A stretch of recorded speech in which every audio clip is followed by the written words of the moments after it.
Here we are back again. This is Odon LaFontaine, my good friend from France. How are you doing, Odon? Good to have you back again. Listen, you've already put up 3 videos, and they've done very well, Odon. I think your videos have gone faster with more views than anybody else I brought on board from an initial introduction. Because you're new to our channel, you're new to a lot of my viewers. Some of my viewers have seen you on other channels, certainly on Mel's Sneakers Corner, and it's so good to have you bring in your background, your French background, but you've been working on this for 12 years, so there's an awful lot of experience. And the comments that we're getting, and you've been reading the comments, I've been reading the comments, we're getting a lot of comments saying this is finally, we're getting a holistic picture. It's this holistic picture people like. We're starting to see now the missing link, that missing link between the 7th century, the Arabs, these Nabateans, these Quranic Nazarenes. How did they then become the Abbasid version of what we now know today as Islam? Where's the missing link? And you're bringing in an awful lot of names, and especially in the last video that we put up, an awful lot of names. People were confused. An awful lot of people saying, wait a minute, too many names, too many places. Where are all these people? And there was and understandably, because it's new for most of my viewers and most of even some of your viewers, I've asked you to go back and try to define these people. Try to help us understand who these people were, where they lived, how they fit into the picture. And you're going to use maps, and you're going to give the names. And then at the very end, what you're going to do is you're going to also put it in a timeline. You're going to put it in a timeline saying when the Arabs, well, you're even going to define what Arabs mean, because that's something that's confusion for people. Who are these people called Arabs? They're not the people who today we call Arabs, and they certainly weren't what was earlier called Arabs, but who are they? So you're going to start, you're going to help us with that, and then we're going to end with the timeline to kind of conclude this whole mishmash of different groups that existed there in the 7th century, noticeably not down in the Hijaz, not in Mecca, Medina, but all up in the north, all up in places what we know today as Jordan and Iraq and Syria and Lebanon and parts of Egypt. That's way up in the north. That's not down in the Hijaz.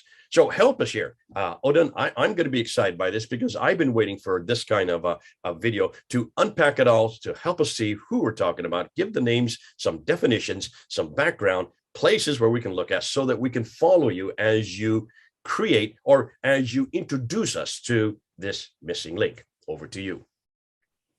Thank you, James. Hello, everyone. Yes, I'd like to be a bit more clear and precise about the main protagonists of the origins of Islam. In the previous video, I had to go very fast and make a sort of big synthesis. And I did not want to get lost in details, but details are important.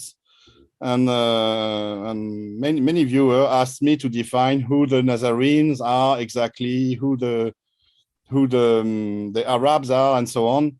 So I've put up a little presentation about those protagonists. So the Quran can be used as a source to tell us about the people who wrote it, or the people who composed its text. And when you look into the Quran, what you see at first are homilies, sermons. Yeah. We see a preacher or some preachers speaking to an audience, preaching, in fact. And simply by looking at those sermons, we can learn about the language of the preachers. For example, they speak an Arabic, but also we find a lot of Aramaic words in the sermons, and a sort of an Aramaic way of thinking. We can learn about their ethnicity, the community they belong, the cultural environment. We also learn about the religious training of these preachers. They know about the Bible, for example. They know biblical stories. They know text commentaries about the Bible. And we also know about their objectives, their motivation. And we have lots of examples in the Quran to understand who those preachers were. For example, they use the word Gehenna, Gehanama, which relates to the Valley of Hinnom in Jerusalem, and which was in the biblical tradition a kind of an equivalent to hell and to the hellish punishment. And we see this word a lot in the Quran.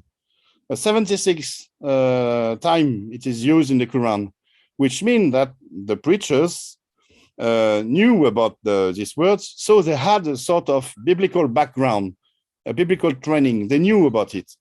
And there are lots of other experiences like this, lots of other words and examples like this in the Quran. And we learn a lot about the preachers this way. We also learn a lot about the audience that the preachers are speaking to. They understand the sermons. Maybe they don't, and when they don't, we have the explanation. And so, according to what the preachers decides to tell the audience or decides not to tell them, we gather what they know, what the audience already knows, what the audience has to learn, and we understand who the audience is. We understand that mainly, the audience is composed of Arab Christians or Christianized Arabs, and they understand some very complex theological concepts, such as the Holy Spirit, for example, such as the Messiah, such as the Day of Judgment. So, of course, they are not pagans who don't know nothing about the one God and the biblical tradition. They also, a bit like the preacher, they also have a sort of biblical training or biblical background, not as elaborate, of course, as the one of the preachers, but we can conclude that they were Christians or Christianized. When we look deeper into the Quran, we see also that the Quran names different categories of people. And in order to understand what the Quran is about and what it has to teach us about Islam's origin, what it has to teach us as an historical source, it is very, very useful to understand who those people really are. We have some wonderful tools nowadays to study the Quran, such as the website corpusquran.com or qurangetaway.org, which allows us to make lists of all those categories of people, lists based on the consonantal roots.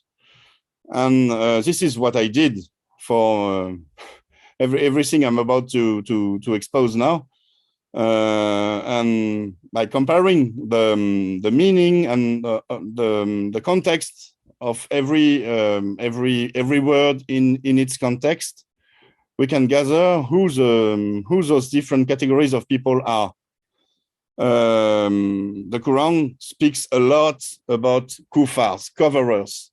We already spoke about them, but it's almost 500 times that the Quran uses the KFR root, the same one as in kuffar, coverers. So those are very, very important for the preacher. The preacher really has to say something to his audience about them. The Quran talks also a lot about the believers, the mu'minun. There are more than 200 occurrences of the word, and if we also look into the verb, which is based on the ha-mn root, hamana, there are also lots of other verses where the preacher talks about the believers, the one who believe. The believers, in fact, it's really simple to understand. They are the one who believe what the preacher is telling. So they had a Christian background. They were Christian Arabs, and because they believed in what the preacher is telling them, is teaching them, they became believers, and so they kind of became ex-Christians. because as we saw it before, the preachers are kind of Unitarian Christians. They believe in Jesus, but they don't believe he is the Son of God. They do not believe in the Trinity. And so they are teaching a sort of Unitarian creed to the Arab audience, and which makes this audience an ex-Christian audience. The Quran also tells a lot about the mushrikun, the associationists, the people who associate something, a false god, with the one God. There are 165 occurrences of the Esaka root. It also talks a lot about the people of the book, as we explained it before. Almost 80 occurrences of the KTB root in which it designates a community or some people regarding to the use of the book, the scriptures. The Quran tells also about the Muslimun, but the Muslimun in the Quran, in a very literal way, are not really Muslims in an Islamic, in the Islamic sense. They are the people who submit. And when you read the Quran, when you try to make sense of a literal reading, you have to keep in mind that when you encounter Muslim in a verse, it does not mean Muslim in an Islamic way, but only submitter, someone who submits to the word of God, to the teaching of a preacher, for example, but it does not have yet an Islamic meaning. The Quran also speak about the Jews as being Judeans, Yahud, or Hud, or people of Hud. And there are almost a bit more than 30 occurrences of expression to point at Jews. And the Quran speaks also about the Nasara, with the enigmatic NSR root. 15 occurrences of the word. They are the Nazarenes. And we already have seen that those Nazarenes are not Christians, but they belong to the people of the book. They are Jewish people who believe that Jesus is the Messiah and that he is not the Son of God. And also the Quran speaks about other people, the people of Pharaoh. The Quran speaks about the Arabs. There are 10 occurrences of the Arab word to point at I think the Arab people, of course. There is only one occurrence of a word, of an expression, a phrase, to point at the Christians as being the people of the gospel. Otherwise, there is no mention of Arab Christians, of etymologically correct Arab Christians. Because as you know, Jay, in Arabic, Christians can be called Nazarene, but it is an Islamic way of calling them. But the Arab Christians call themselves Masih, people of the Messiah, people of the Masih. This is their real name, and it is nowhere to be found in the Quran. And the Quran also speaks about a lot of other people, Romans, Sabaeans, and so on. They are not very important for study here. I would want at first to focus on the Arabs, because there has been a lot of question about the Arabs. You see, in the 7th century, of course, there were Arabs, but they were not a nation yet. And in the external sources outside of the Quran, you scarcely find a mention to Arabs. Those people are named Saracen, which means those who live under tents. Lots of Syriac sources speak about the Tagayes, which are Arab people from a specific tribe in northern Mesopotamia, the tribe of Tai. They also are called with religious denominations as Hagarines, sons of Hagar. Hagar is the servant of Abraham and the mother of Ishmael, which in the Jewish tradition and a tradition which has passed on to the Arab. Ismail is supposed to be a kind of patriarch, grandfather to the Arabs, and so the Arabs were also called Ishmaelites. And we see some other denomination in the Quran. The Mujahihun one is a very interesting one. They pertains to the event of the 7th century, which gave birth to Islam, of course. But one could ask whether the Hagarin word could be a kind of deformation of Muhajirun. I know that some scholar worked on this, and of course there is the Arab denomination mainly for the Bedouin, the nomadic people. But at the time of the 7th century, some Arab, of course, remain nomadic people, but a large part of the Arabs settled and became farmers, fishermen, lived in villages, even in small cities, and the Arabs, the nomadic Arabs, were mostly traders, merchants, and they dwelled along the trade route of the Middle East. So you see, there was no.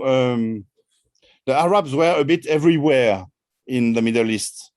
They were not only settled in Arabia, but also in Mesopotamia, also in Egypt a bit, all along the trade routes. Because this is what merchants do. They had the caravanserai,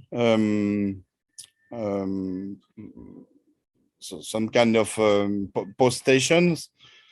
And the trade route was very developed. The main trade route was the Silk Road, of course, from China, which arrived in Babylon, crossed the Syrian desert, and here in the region of Damascus, the goods were some goods were put to the Byzantine routes. So this was here in Damascus, near Damascus, an important hub of exchange for the trade routes. And there is something very interesting happening here around Damascus, on the Mediterranean shore. We find here traces of the Quraysh tribe, the famous Quraysh tribe, which is supposed to be the Muhammad's tribe. A French archaeologist in the 1920s found the archaeological remains of the Quraysh caravanserai near Latakia, Latakia on the Mediterranean shore. Look at here on this map. He found the remains of the Khan el-Qurashiyeh. And also he found a river of the Quraysh here near Latakia. So the river of the Quraysh was named Nahr Qurashiyeh, and the caravanserai of the Quraysh named Khan el-Qurashiyeh. And during the 1920s and before, the remains of the caravanserai were still to be seen. Okay, can I stop that real quickly so people see where you're talking about? If you look at the map, everybody look on the left, see where Damascus is. It's known as Damas, and see where Beirut is there. And so we're talking in north of what is today Damascus and north of what is today you can see Tripoli there. So it's up the coast from Tripoli. Latakia is where we're looking at. That is exactly that today. Nowadays, it's near the port of Tartus, where the Russians are today. And which country is that? That's Syria? That's Syria. Oh, Syria. So modern day Syria, it's called, give the name one more time. It's Latakia. Yeah, but what's Latakia? And the big city is Latakia, and there is in the vicinity the modern port of Tartus. Tartus. Is that the Tartus? This is where the Russian settles for the war against Daesh. So here you find the caravanserai and of the Quraysh, and also the river of the Quraysh. And this is not an invention. For example, in those very old maps from the 19th century, you also find the Ras Qurash, the river, the Quraysh river. So I think this one is from 1843, and I found also another one from an American one. The former one was a British one. This one is from 1851, and also here the Ras Qurash is still to be found. So near Latakia. So there were the Quraysh tribe had a settlement there. It does not mean that they were all here, but it means that they were settled in a very interesting location for trade, because it was the end. Just so our hearers understand what you're talking about, why is he zeroing in on the Quraysh? For all of those who are familiar with the standard Islamic narrative, which is the narrative that you're taught today, which is what everybody has to follow, Muhammad himself was from the Qurayshi tribe, and his Arabic would have been Qurayshi Arabic. And when Uthman, the third caliph, in 652, eradicated and burnt all the other Qurans that disagreed with the Qurayshi dialect. So the Qurayshi dialect is the dialect that only existed according to the standard Islamic narrative way down in what is today Mecca and Medina, the Hijaz. So that is the dialect, according to the standard Islamic narrative from the 9th century, that is the dialect of Muhammad's own family. So therefore, the original Quran would have been the Qurayshi Quran. And that is why this is one reason why Odon is bringing this up. Almost everything we have been finding that is important to the standard Islamic narrative that they place way down in Mecca, Medina, what Odon is showing is no. Look at the maps. Go look and see where these places are. This is way up there. There's a river of the Quraysh. These are the family of the Quraysh. They actually existed north of Tripoli, way up in Syria, in the wrong place. Exactly. But this is typical of the Islam. This is what the Abbasids did. They took everything from the north and they brought it down to the south. And mainly, as I think what you're going to say, Odon, they did this as they moved. As they moved, they took their names with them. They took their traditions with them. They took also, as we found out with the 5 stages of the 5 stages of the Hajj, they even took their practices with them. Back to you. Interesting stuff. Love this. There is a thing I want to insist on. We find some evidence of Quraysh settlement in this region here, but we know also that Muhammad was a merchant, so he was dwelling along the trade routes, and maybe with the preachers that we know of thanks to the Quranic text. And so the ideas, the sermons, they were maybe dwelling also along the trade routes. Petra, for example, was an important hub for those trade routes. Bosra is also very known in the standard Islamic narrative. And we see also that there are links with Mesopotamia here, and Arabs were everywhere. Here, also in Arabia, in Mesopotamia.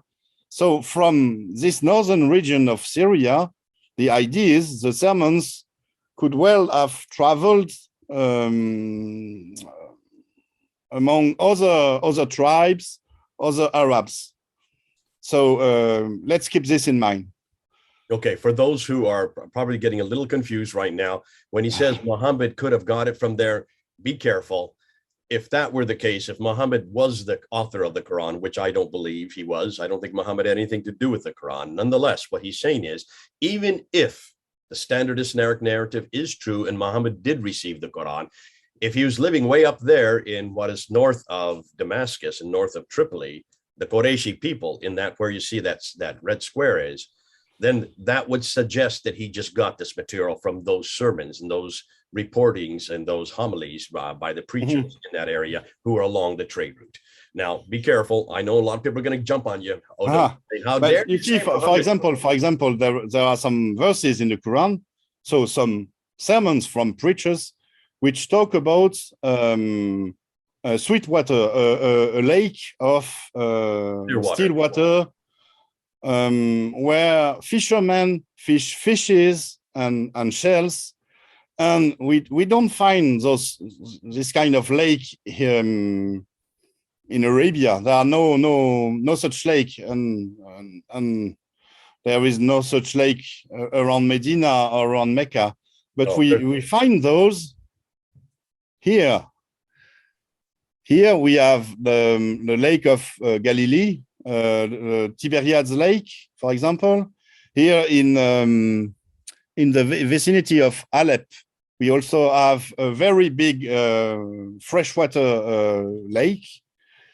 And this gives us clues as to where the sermons were preached. At least those one.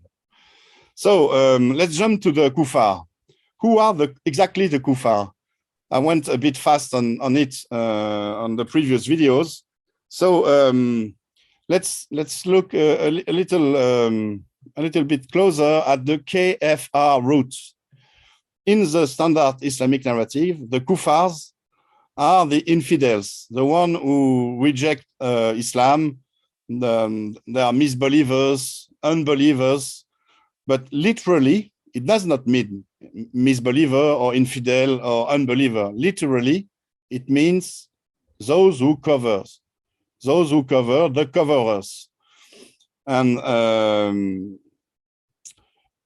in the Semitic languages, we have exactly the same meaning in Hebrew, Hebraic, and Aramaic. KFR also means cover. For example, in Genesis 6, we see that Noah covers the ark with tar, bitumen. Yes, I think it's tar. And the word which is used here is based on the KFR roots. And it does, so you see, it means something like covering, to cover. But in the Semitic languages, when you have, I think, the first meaning, you always have thereafter derived meanings. So when you cover something, it can mean to cover the fault. So it can mean to forgive. And to cover something also means to keep silent, to pass over, to conceal, or even to deny or to apostatize. And so we see here how the infidel meaning came into the standard Islamic narrative. At first, it was the word meant coverer, and thereafter, with the creation of the standard Islamic narrative, the scribes, the scholars, the Islamic scholars, they kind of drifted from coverers to deniers and then unbelievers. But literally, it means coverers. And we saw in the previous video, that those coverers were Jews who covered their sacred scriptures with other scriptures. And they claimed that those other scriptures were divine. And this describes the Talmuds. In the 7th century, it was the beginning of the widespread of the Talmud, particularly the Babylonian Talmud among the Jews. And some other Jews, namely the Quranic Nazarene, did not agree with the Talmud. They thought it was sort of an abomination, a sacrilege, because people invented a text and they put it over the Bible, over the sacred scriptures.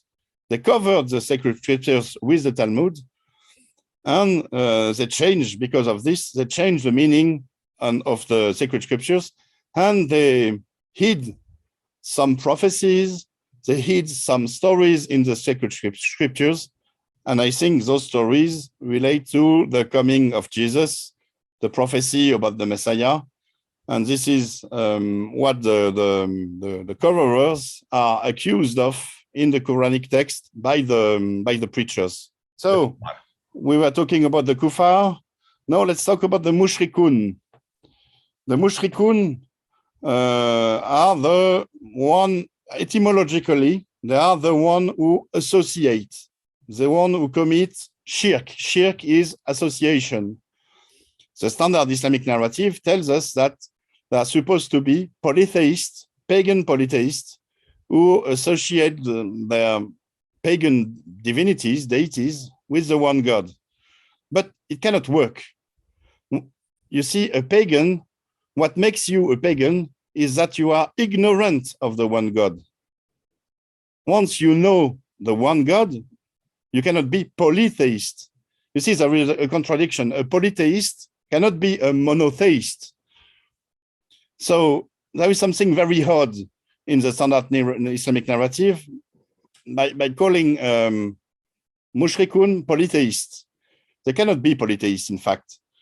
And if we look into the Jewish tradition, the rabbinical tradition, we find the same word to designate Christians.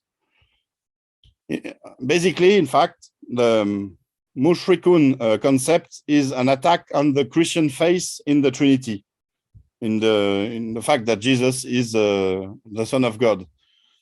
And as a figure of speech, as a derived meaning, it could mean idolatry, but it cannot pertain to paganism, ancient paganism.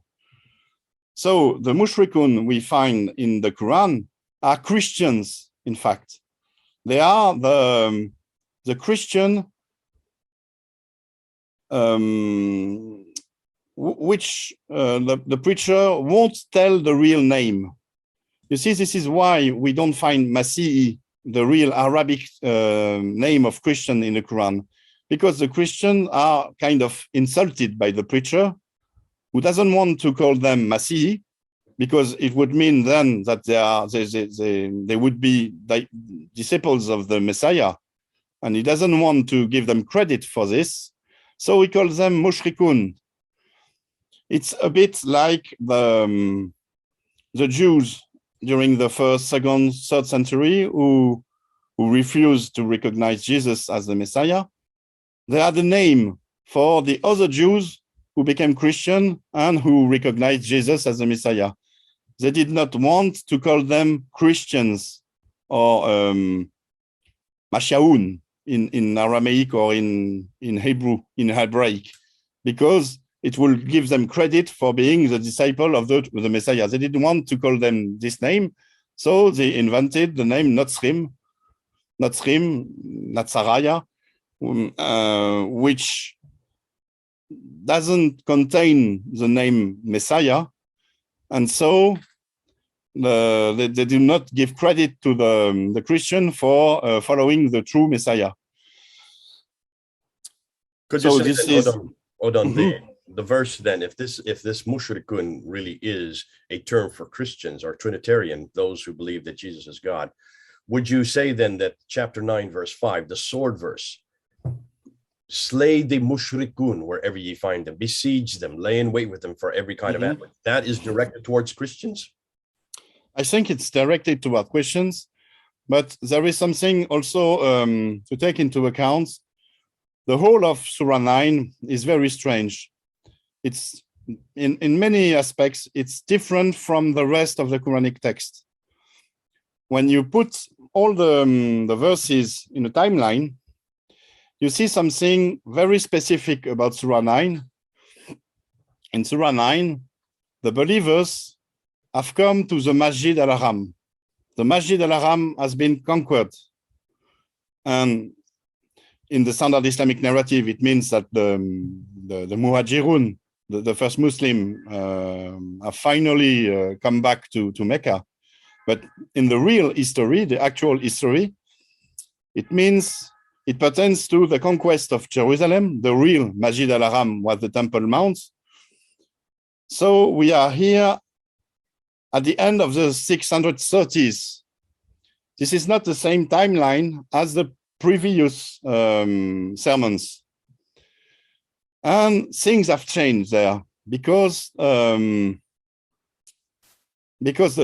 project to rebuild the temple has been done, but the Messiah did not come. And so things were in motion. The religion was changing due to the failure of the return of the Messiah. The Arabs got rid of their Nazarene preachers, and they started to invent something else, something more. So when you look at the Saber verse, Surah 9, verse 5, it has to be put in this context, the context of the Arabic conquest, the Arab conquest, the beginning of the Arab conquest, and the opposition between the Roman army and the Arab armies. So you see, when you look into the Quran as an historian, when you try to make sense of it, to put it on a timeline, you get an explanation for this bizarre verse, the Saber verse. But I think it relates to the Christian who are named Mushrikun.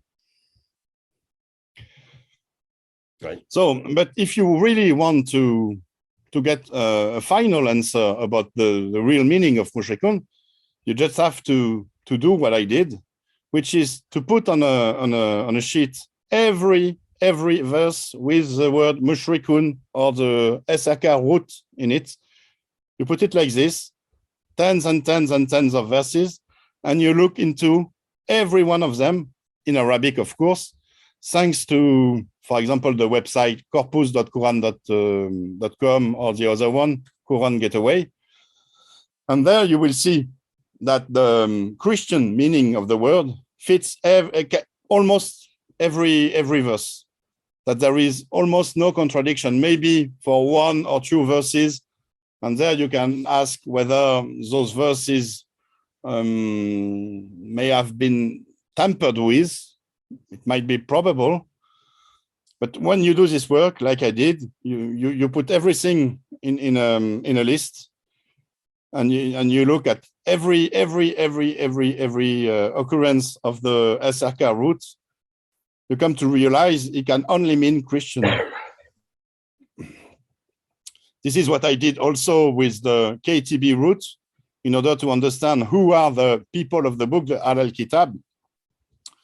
We spoke a lot about them already in the previous video, and I already demonstrated there, thanks to some wise quotations of the Quran, that they are not what the standard Islamic narrative tells us. They are not Jews or Christian or Muslims, because those people are supposed to have received a revelation in the form of a sacred scripture. They are only the Jews. They are the people of the scripture. When you really look into it, before Islam, there were only the Jews that were the people of the scripture, who hold their scriptures as a divine revelation from God. Christians are not people of the scriptures. They are people of the Christ. And the scriptures are kind of a revelation, but every Christian knows that the scriptures were written by men. The Christian scriptures were written by men, but they are not like the Moses tablets. And so the Christian cannot be people of the scripture, people of the book. Besides, when we look into the etymology of kitab, the KTB roots, a kitab is not a book per se. A kitab is what has been put into writing, what has been prescribed, what has been ordained. And this is the exact sense of the word Torah in Hebraic. The Torah is what has been prescribed. This is the law. And we see also that there is one occurrence of the expression people of the gospel. People of the gospel. So there is a way to call Christians other than people of the book, people of the gospel, which could fit. So why call Christian people of the book, when you have already a phrase for them, people of the gospel, I think so that the people of the book are Jews, and mostly only Jews. And this is what I gathered from the study of all the occurrences of the expression people, the phrase people of the book in the Quran, and also all the other occurrences of the word kitab in the Quran.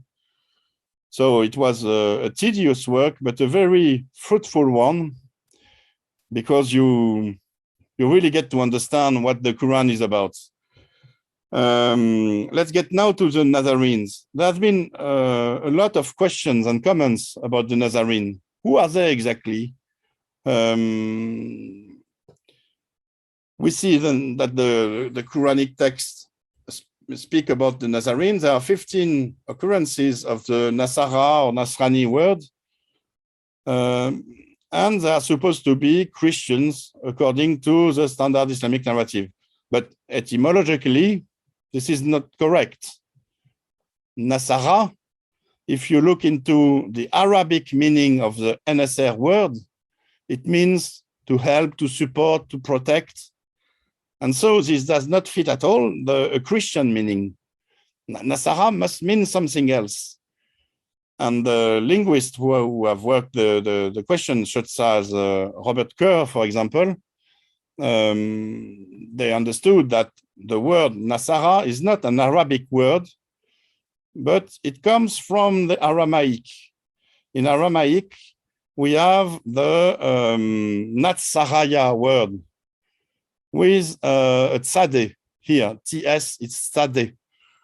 And we have the equivalent in Hebraic, Notzri, like I told you before. And from there, I want to show your audience what does Nazarene mean. You see, Natsaraya is a very complex word. The Aramaic root N-C-A means to keep, to watch with care, to protect, to preserve, to conserve. And it is a Semitic language. It has many derived meaning, but it has nothing to do with the Arabic root NSR, which means to help or to support.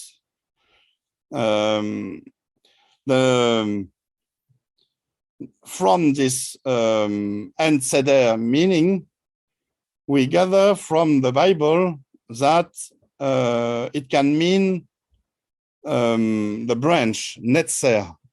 In Isaiah 11, there is a story about the branch, and there shall come forth a rod out of the stem of Jesse, and a branch, a netzer, shall grow out of his roots. This is a prophecy about the descendants of David, about the Messiah being a branch out of the David line. This is the meaning of the N-Z-R root here, something which has been protected, preserved, conserved, watched with care. The branch is kind of the conservation of the David broodline. So, in a derived meaning, the branch is the royal blood of David. And so the Netzer is supposed to be the descendant of David, so he's supposed to be a prince with a claim to the crown, a claim to the Jewish kingdom, to the crown of the Jewish kingdom. In also a derived meaning, the prince is supposed to be the Messiah. The Messiah is the one who is anointed with oil. The king is anointed. And so the Natsaraya are the messianic people. Before the coming of the Messiah, they are the people who wait for the Messiah. So this is one meaning of Natsaraya. Natsaraya in the antiquity meant the people who were waiting for the Messiah out of the blood of David, out of the David line. And for example, you have this meaning in the name of Jesus and Mary and Joseph village, Nazareth. In Aramaic, it's Natsrath. Excuse my Aramaic, it's a very difficult language. And what does it mean? It is the city of the Messianic people. It is a city which was populated by descendants of David. It was the city from which the people who believed in Isaiah prophecy were hoping that the Messiah would come. Another derived meaning, once Jesus has been acclaimed as the Messiah, the Nazariah became the Messianic people of Jesus. They are the people who recognize Jesus as the Messiah, who recognize Jesus as being the Netzer, the branch out of the David line.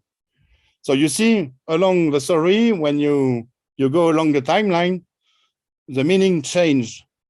This is why it is a very complex word. And so the first Christians, the first disciples of Jesus who recognized him as the Messiah were called Nazariah. It was kind of logical with what I just explained. And so the Jews who did not recognize Jesus as the Messiah called the one who did Notzri, which is the same word in Hebraic as Nazariah. And thereafter, in Antiochus, and it is very important that this happened in Antiochus, the Christians, the Jesus disciple, adopted the Christian denomination instead of Nazariah, because Nazariah is a very complex word. It's complicated. You have to know about Isaiah, you have to know about Jewish tradition in order to get the messianic meaning. And also, in Antiochus, in Syria, at the time, there were also other people called Nazarene, Nazariah, and they were not Christian. It was an ancient people that lived there in Syria for a long time. They were called Nosairi. And maybe it's the reason why the change of denomination from Nazariah to Christian happened in Antiochus, in order to distinguish the real disciple of Jesus from the other one who had the Nosairi name without any link to Jesus. So Christianoi in Greek, and Mashiaye, people of the Mashiach, of the Messiah in Aramaic. And the Nazariah denomination was kind of left behind. But we still find nowadays people who are Christians and use the Nazariah denomination in India.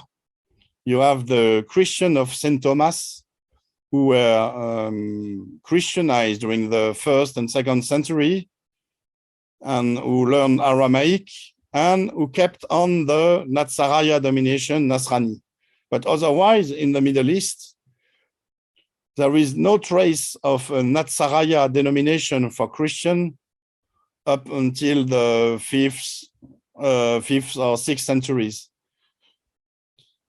And so the word Nazariah was not used anymore by Christian in the Middle East. It was used by other Aramaic-speaking people who wanted to the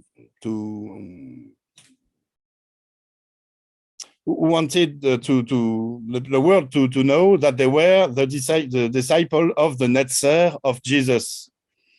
But they had a strong link to the Jewish tradition. And those people, the Nazarenes of the late antiquity, were described by historians and church fathers and so on, such as Epiphanius or Jerome, who told that those Nazarene people from this time were of Jewish descent, and they accepted Jesus as Israel Messiah in such a way that they do not cease to observe the old law. And so we understand that the one who were still using the Nazarene denomination in the 6th centuries or the 5th century were Jews who recognized Jesus as the Messiah, but who did not want to be called Christians because they did not share the Christian creed. They kept on the old law. They kept on abiding by Moses' law, by the Torah. And those people, the Nazarenes, there were many groups, but small groups. There were cults, very small sects, in fact. So this is the meaning of the Nazarene word.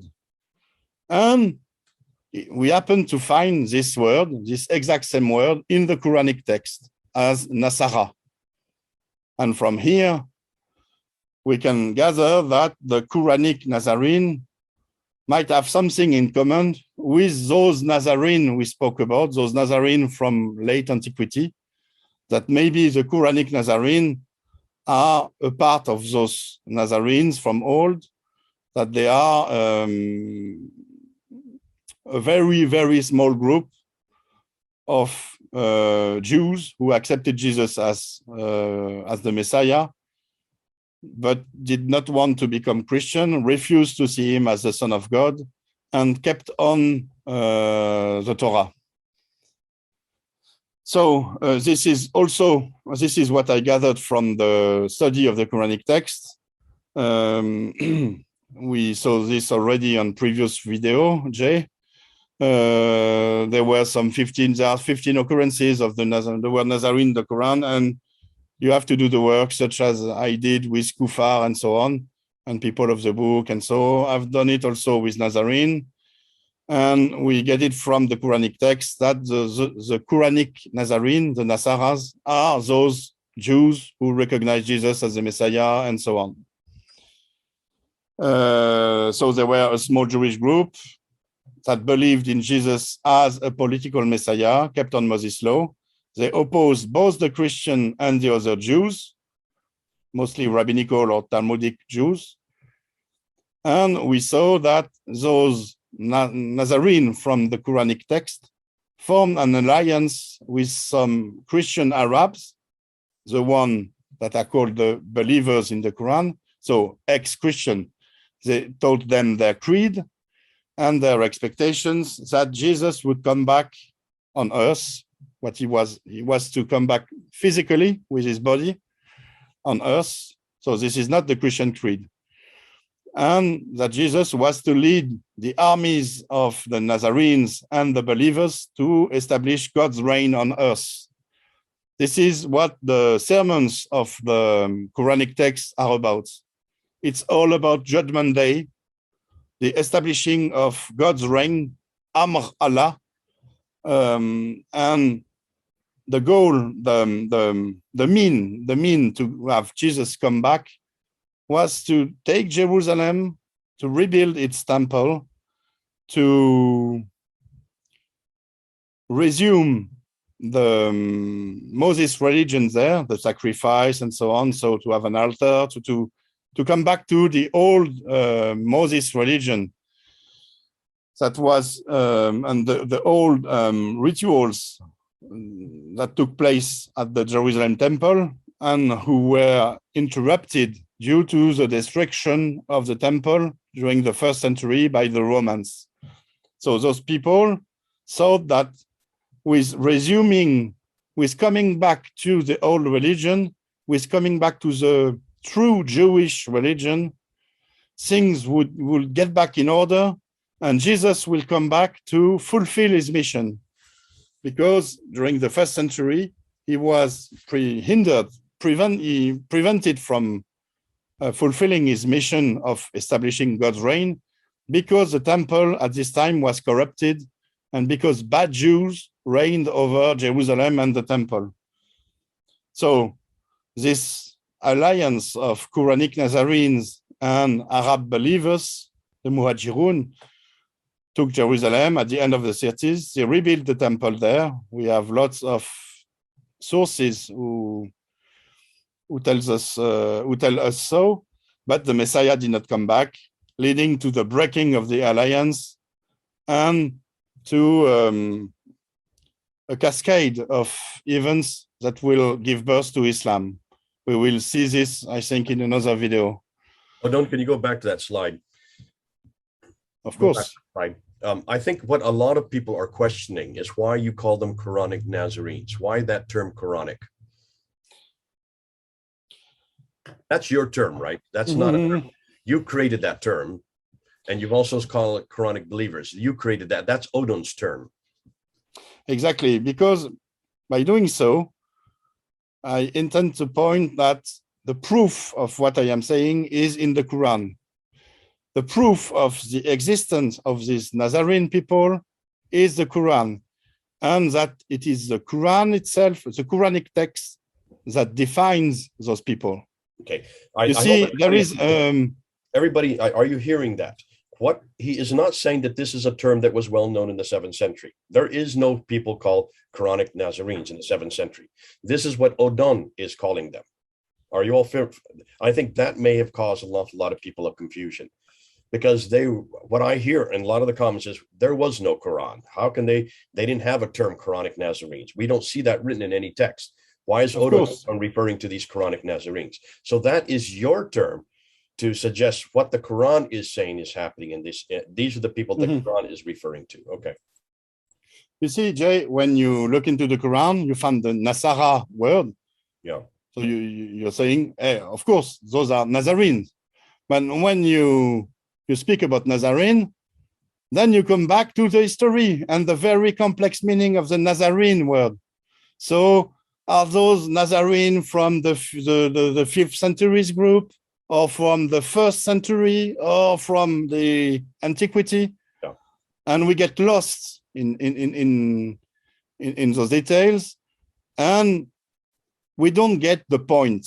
The point is that the Quran, the Quranic text, as an historical source, defines a small group of Jews who call themselves Nazarenes and who formed an alliance with Christian Arabs and so on.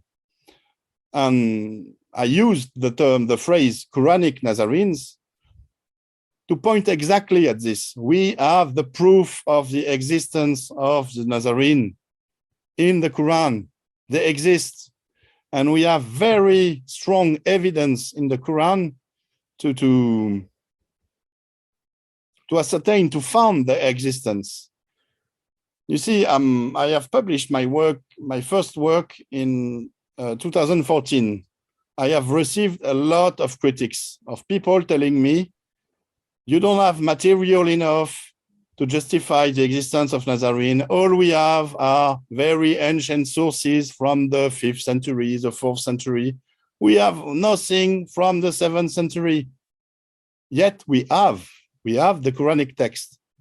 So the Quranic text as a whole is not as a whole 7th century text, but lots of it comes from the 7th century. And so we have a 7th century evidence of the existence of those Nazarenes. This is why I call them Quranic Nazarenes. Okay, thank you. And about those Nazarenes, we have some, it's not evidence, but we have some clues in the literature from the 1st centuries, from the late antiquity. We have some clues about who they were, about where they might have come from. In the writings of Epiphanius of Salamis in his Panarion, he tells us that in the 4th century, there were some Nazarene people who came from the first Judeo-Christian community of Jerusalem. He tells us that during the events relating to the Roman siege of Jerusalem in 66, 67, 68, the Roman let the non-fighters, the people who didn't want to fight them, they let them flee Jerusalem. And so the first Judeo-Christian community in Jerusalem, under the authority of James, the brother of Jesus, or cousin of Jesus, this first community fled Jerusalem and took refuge in the northeast of Jerusalem. And after the Roman victory, after the destruction of the temple in 70, they came back to Jerusalem and they resettled there. But some of them did not want to come back. Some of them stayed behind and parted from this first Christian community. And those were the stem, the origin of the Nazarenes we are speaking about. Epiphanius tells us that they fled to Pella. Pella, it's here. They also fled to the Perea region, which is Transjordan, the east of the Jordan River here. They fled also and they spread afterwards near the Golan Plateau. Here, I think it's called the Batania region. And Epiphanius also tells us that some of them went to Syria near Aleppo. This was in the 4th century. And this fits what we saw about the Quraysh tribe. Let's really look into René Dussault, the French archaeologist. Let's really look into his work, as Edouard Marie Galès did.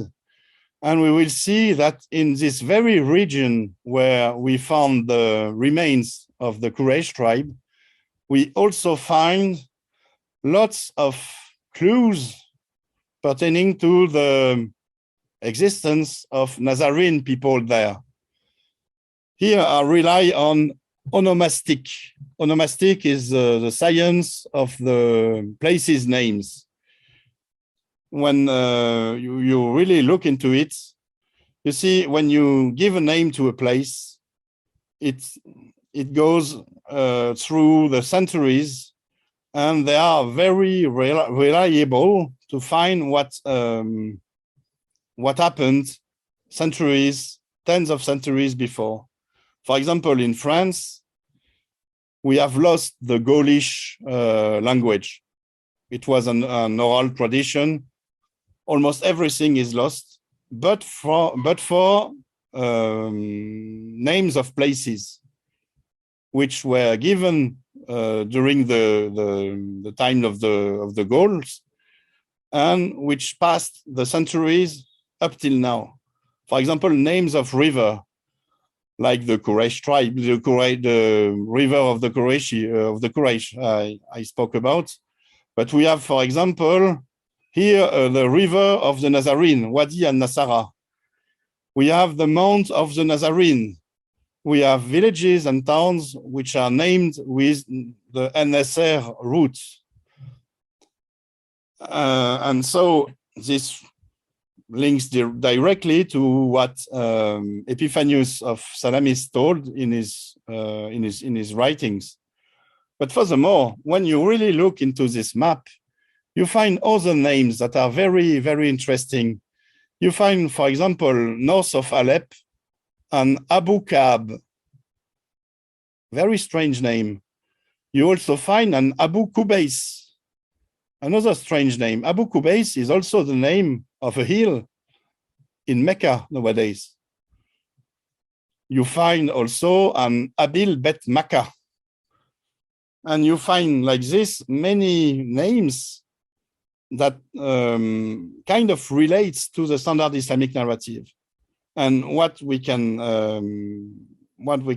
get from it is that the people who created the standard Islamic narrative, they took names from their socio-cultural environment.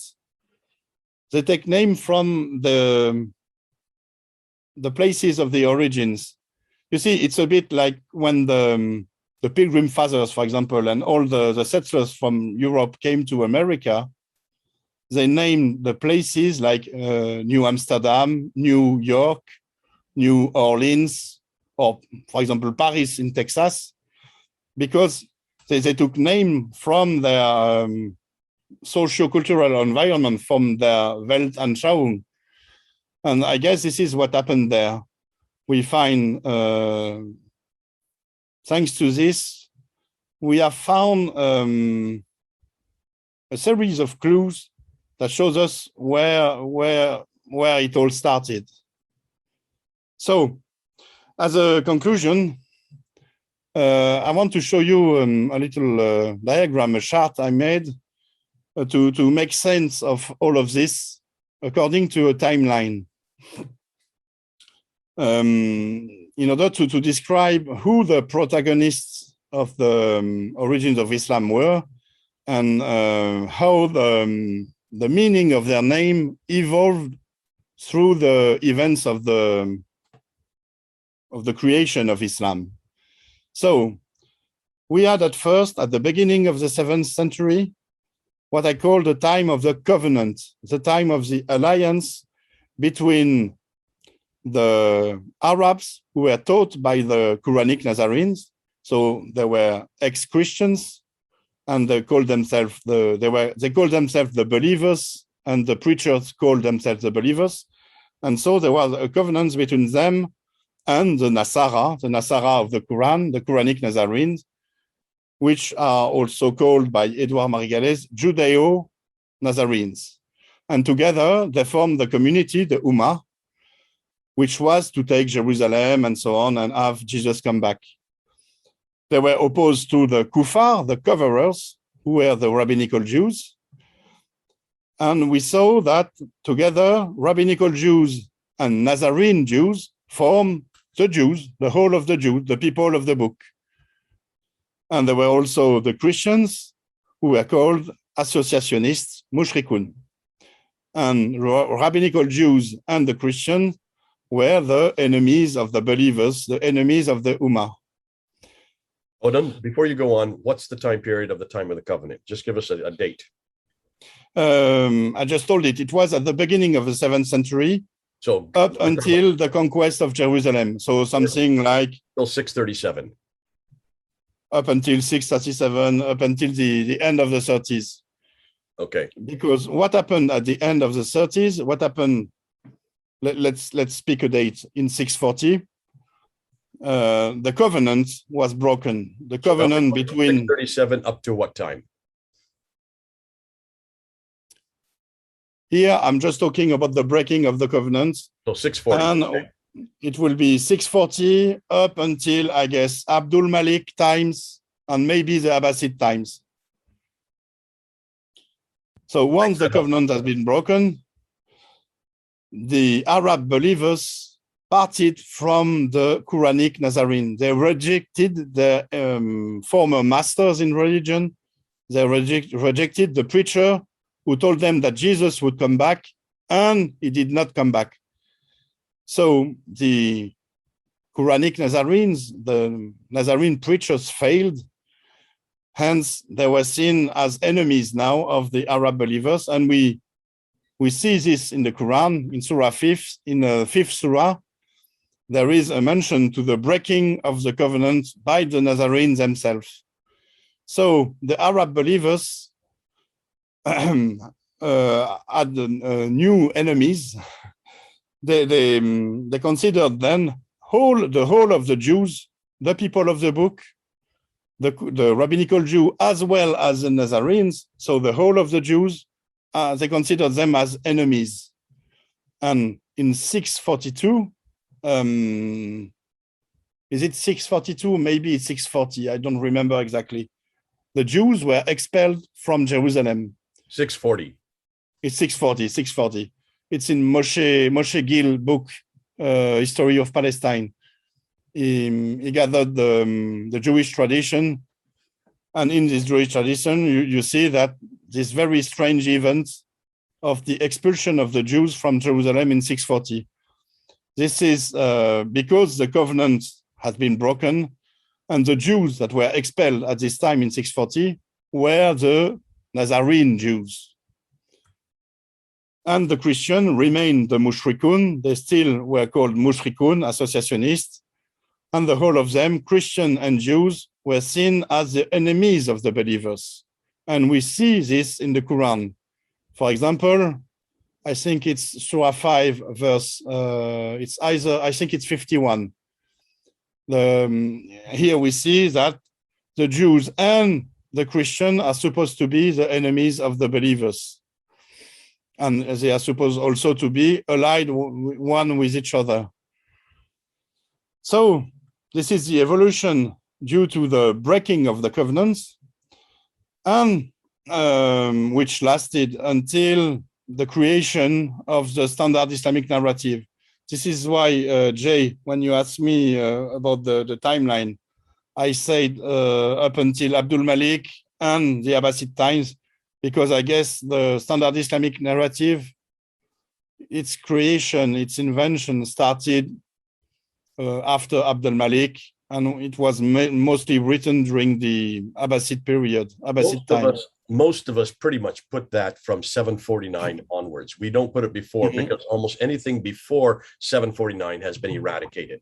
So we don't know. I mean, this is the problem that all of us are dealing with. Remember, you have the story of al-Bukhari, who was given 600,000 of these historical narratives that he was to go through and whittle them down. And he threw out 98% and only retained 7,397 out of 600,000. What were those 600,000? This is that which preceded 749. So the standard Islamic narrative that we pretty much say from the time of 749 on is the standard Islamic narrative. That only gets written down in 833 and 870 and 875 and 923. So it gets written down in the 9th and 10th century, but it gets put together. It's beginning to be put together by the Abbasids up in Baghdad from 749 on. So I would put 749 onward. I would not include the Umayyad period. I agree. So in the standard Islamic narrative, what do we find? We find that the Ummah is made of the Muslims, which are the believers. Muslims and believers are now alike. It's one and the same. We find that the Nasara have become the Christians, and the Jews are the Yahud, al-Yahud. Together, Muslims, Yahud, and Nasara, Christians, they form the people of the book. And this is so a new definition of the people of the book. The people of the book are nowadays a sort of bizarre, odd mix between people of different religion, different creed, different way of behaving with the scriptures, but they are called people of the book nonetheless. And the mushrikuns have become polytheist pagans. But because they are pagans and polytheists, they are also, in a derived meaning, accused of being idolaters. And so, because the Christians are supposed also to be idolaters, in a derived meaning, mushrikun in the standard Islamic narrative can mean also a Christian. And together, Yahud, Christians, and mushrikun, they form the kuffar. But they are not coverers anymore. They are the infidels. They are the unbelievers, the misbelievers, those who refuse Islam. And now we have, with this timeline, an explanation for all the oddness, all the bizarre stuff in the standard Islamic narrative. Why Christians are supposed to be people of the scripture, whereas they don't have the same reverence to scriptures than Muslims or Jews.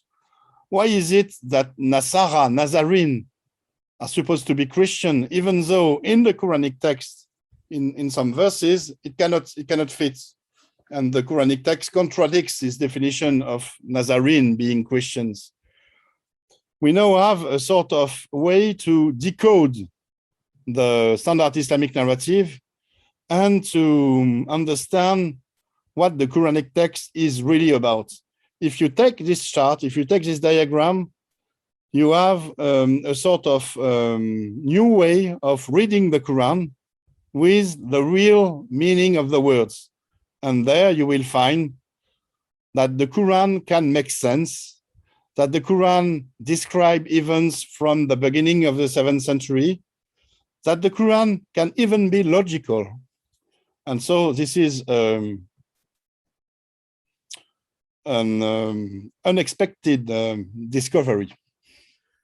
Okay, Odon, this is excellent. I mean, you have done what we asked you to do, and you saw from the comments people were getting confused trying to put together who all these people were. So you've done us a favor, and you've done that in just the last 2 days. Thank you so much, and all of us thank you for what you have done, because you realize, and we all realize that for you that you've been working on this for 12 years. So this is all normal stuff for you. This is what this is your bread and butter. And so for you, you go through it so quickly.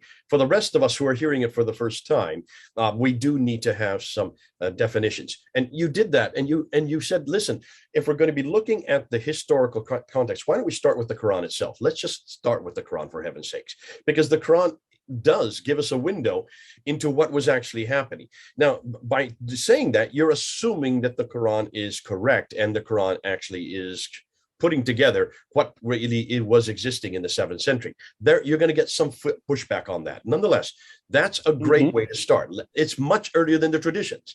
And we've asked people, stop and throw away the traditions. We're sick and tired of the standard Islamic narrative. It gets everything wrong. It gets all these names wrong and the places and dates and events wrong. Let's start with the Quran, which did come earlier. We do know the Quran probably, as you and I are agreeing, it was derived from writings from that period. So let's just say that the Quran gets it much better because it's closer to the events that it's referring to. And you start by looking at different people's names. And you talk about, and you say, first of all, if you're going to look at the Quran, understand it's made up of sermons by people who were writing in that time period. And their sermons, you take a look at the sermons and look at the people they're referring to. And then you gave a whole list of people that are there, and you showed how many hundreds and tens of times these names come up and up again. The Arabs you started with. Now, the Arabs, you were very clear that the Arabs are not the Arabs we speak of today. When we think of Arab, we think of Saudi Arabia, and we need to be careful, because that is not what Arabs were historically. We know way back in the Roman periods, Arabs were only Arapatria, which is up in what is today Jordan and Syria. And you're saying, listen, the Arabs have other names they give to themselves. Saracens is a name. People who live in tents, they're called Tayaye. These are the people from up in Iraq, up in Mesopotamia. The Hagarin, people who were in the line of Hagar, Magre or Muhajirun are derivatives of that word Hagarin from the line of Hagar. Ishmaelite would also be a derivative, not derivative, but also the son of Hagar. So all these different names they gave themselves, but they were all people up in the north. And they also follow the trade routes. So look where the trade routes are, and you will see where these people are. That's where the Arabs were. They were traders. So they were nomadic. So they were moving all over the place. You can't define them as one place, one environment. And that's so helpful to hear you say that. And then you zeroed in on the Quraysh, and you gave the Quraysh, you said, listen, the Qurayshi that you see probably is not the Qurayshi that we know. The standard Islamic narrative says the Qurayshi are these people that lived in Mecca and Medina. Muhammad was a Qurayshi. He comes from that tribe. Therefore, they had to live in the Hijaz.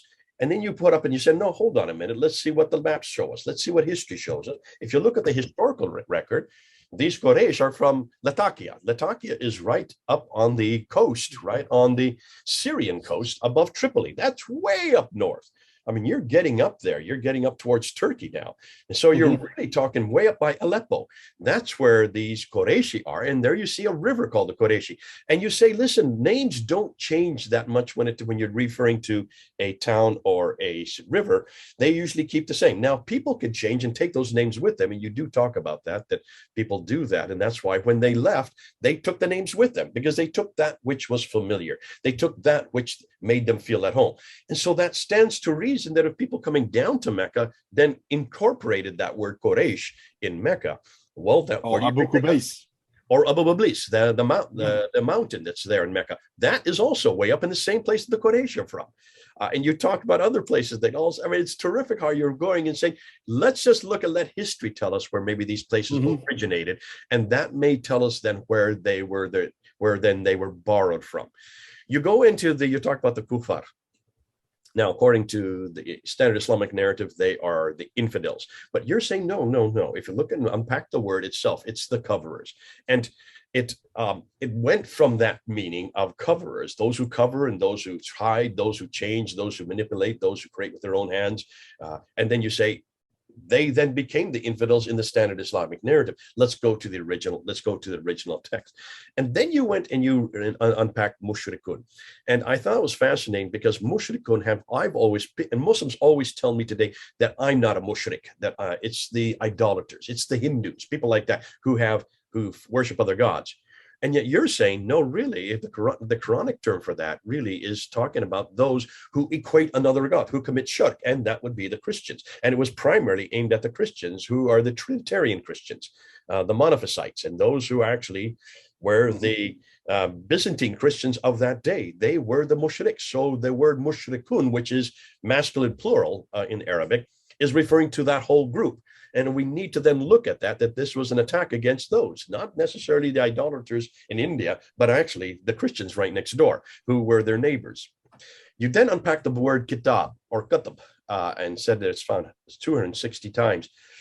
And you said that almost in the standard Islamic narrative, and I've heard this all my life. In fact, I hear it from all my Christian friends and missionary friends and everybody, that this includes us.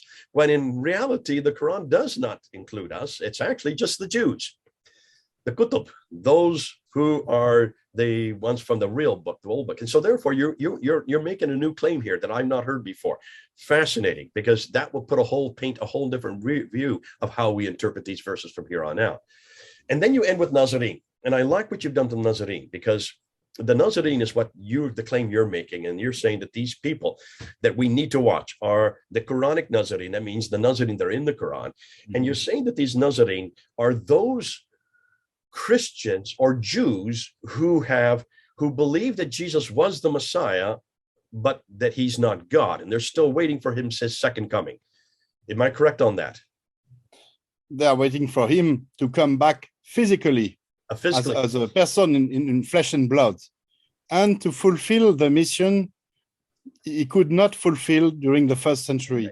And that got corrupted, so now he's going to have to come a second time, which is actually echoed in the Islamic traditions. The Islamic traditions do say the same thing, that Jesus came the first time, he did not fulfill his mission, he has to come a second time, and at the time when he comes the second time, he will destroy all the crosses, kill all the pigs, have a wife, have his 7 children, and then he will rise again.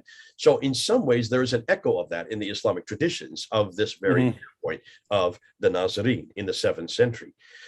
And I have a proposition for you, Jay, which is another video when we will explain all the change in Jesus, in the Jesus conceptions of the 7th century. Okay. Jesus was supposed to come back. He did not come back. People kept on waiting for him to come back, but ultimately he did not come back. And Islam took Islam started now. Islam started there. Okay, and we're going to get that. Actually, you're going to talk about that in a video up to come that we already have planned. But then you go on and say that take a look at the map again, and brought us back to the map again. You say, well, take a look where these Ansari are. Look where these Nazarene are. They actually are way up by Latakia. They're way up in northern Syria. Once again, the very people that the Quran's referring to are too far north to be down in Mecca. So if this is the standard Islamic narrative, which we all know is what began after 749, began during the Abbasid period, or was created and then finalized in the Abbasid period, that has the Nazarenes even in the wrong place once again, because historically we know there were no Nazarenes that far south at the time of the 600s. Now you then ended with a great graph, and I hope people grab that graph, copy it, print it, and keep it in front of you, because that graph goes through 3 different time periods. About 600 to 630, that is the Arab Nazarenes that you're talking about, the Arabs and the Nazarenes who are together, who have an alliance. That alliance is then broken in around 637, 638, and from 630, the second column, you then have where that fissure of that alliance, and then you have the Arab believers who become now the Ummah, and they are the ones who now take on that mantle, and that continues all the way up through the Umayyad period. You wanted to put it Abdul Malik. I would suggest we put it at the time of the Abbasids come in, because that's the Abbasids who then continue, I put in a whole another definition of the Ummah, the believers, and that is the word Muslim. And they are the Muslims from there on out. And that now, those are now the Ummah today, from 749 up until as we're speaking right now. Very helpful graph, because then you put all the different groups. Look at those different groups that Odon has put there and follow it through. You can see it's a sequence. Now, however, how are you going to show that sequence? And what is it we're going to do next? Well, Odon, I've asked you to do something, and you've agreed to do that. I want you to start with the coins, if we could do that next. Let's go to coins and epigraphy. Coins and inscriptions. Coins and inscription, because those are real witnesses of the 7th century, what really happened during this time. What do you mean by that? You can't destroy coins and you can't destroy rock inscriptions, because they are what they are. They are innominable, and they're as pristine today as the day they were carved or the day they were minted. Because they were minted and carved in the 7th century, in the very time period we're looking at back here, and because they were carved and minted in the very areas we're looking at. Notice everything that Odon has said today is not from down south. It is from north. Therefore, the coins are also from up north, and also the rock inscriptions are from up north. And we want to look at those coins, the Western coins and the Eastern coins. And we want to look at them. We want to show the evolution that the coins show us. Once we show the evolution, what the coins show us, what Odon has promised to do is put together a very sophisticated graph. I've seen it. And it looks amazing. And he's going to show you this graph, and he's going to unpack the whole sequence of how everything happened. And when you see that, then you're going to understand where the Nazarenes are, where the Arabs are, where are these mushrikuns, who are all these people, and what actually is, where is that missing link that we've been looking for? You know, everybody's talking about the missing link. You can't find it in biology, but you can in Islam. And we're going to show you, Odin's going to show you where that missing link is. And it's going to be fun to watch as he unpacks that graph. It is sophisticated, it is intricate, and he'll be using the coins and the inscriptions first to take you along the way. And then when you do that, folks, you will then have the golden, what do I want to say, the golden slipper finally, to understand how Islam really began. But until that time, we have a little bit more to wait. We've got to continue on what he has done, where he is going, and what he has to show for us. Any last words, Odon, before we finalize this episode? Well, I don't know where to start. I think we are living in a fascinating time. Thanks to the internet, thanks to the accumulation of knowledge, we are about to unveil one of the greatest mysteries of human history. We are about to understand Islam much better than the Muslims themselves. Yeah, we're going to show you how Islam actually began, Islam's foundation began, and to show you what went wrong. Okay, God bless you. This has been great. Thanks, Odon. Thank you, Jay. Went together. I know you put this together real quickly just because of all the questions that were up there, but that shows that you are answering their questions and you are taking them seriously. Therefore, you who are watching, do comment there in the comment box. That's it. That's what it's there for. And do let us know what Odon is saying. Do you agree? Do you disagree? Is there something he said wrong? Is there something he should be correct? Is there some new material that you know that he doesn't?